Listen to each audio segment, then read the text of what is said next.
Lost and missing physician charges finally made its way up on their priority list, principally delayed because they didn't really understand the extent of the issue. If they knew the results that we did find, they would have tackled it long before we were engaged.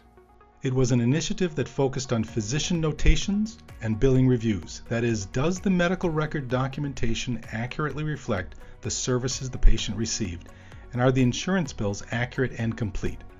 This was a project they could have completed themselves with project management guidance from a consultant. They started with the Department of Ophthalmology, principally because the documentation and coding was less complex than the other departments to follow, such as the surgical specialties. Unfortunately, the documentation issues and incomplete billings were systemic.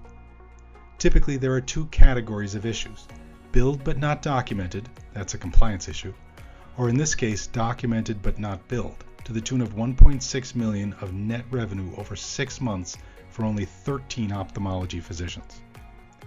Their billing process lacked checks and balances, and in some cases, a lack of knowledge of how to input charges into the billing platform.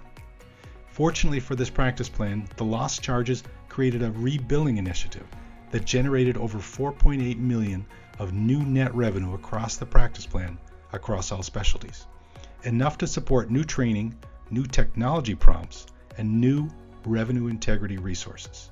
Here were some of the recommendations they implemented. That's 1 Minute with me.